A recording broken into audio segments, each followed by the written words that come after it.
Денеска се одржа првиот конститутивен состанок на Националниот совет за финансиски истраги и конфискација на имот, со што официјално започна со работа највисокото координацијско тело, задолжено за следење и унапредување на институциите кои спроведуваат финансиски истраги и конфискација на имот.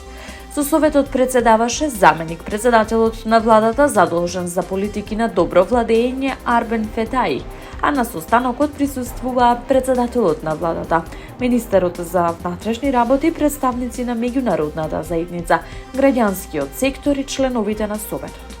Денес ги поставуваме темелите за систем во кој правдата не е декларација, туку пракса, во кој борбата против корупцијата не е политички слоган, туку државна политика, во кој институциите работат во интерес на граѓаните, а не во заштита на поединците.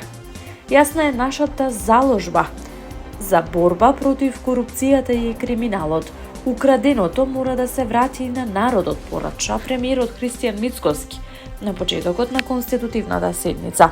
Ова цело, рече премиерот, не е формалност, туку јасна и недвосмислена порака дека државата конечно цврсто, систематски и бескомпромисно стои против криминалот и корупцијата.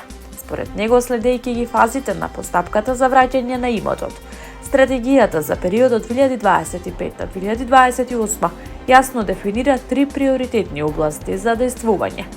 Прво, пронаоѓање, идентификација и следење на нелегално стекнат имот и имот на корист, не само во земјата, туку и надвор од неа. Второ, привремено обезбедување и конфискација на имот и имот на корист, и тоа брзо, ефикасно и во согласност со законот. И трето, ефикасно управување со конфискуваниот и одземен имот, вклучително и негова повторна употреба за социјални цели, бидејќи конфискуваниот криминален имот мора да добие нова општествено корисна вредност, вели Мицкоски.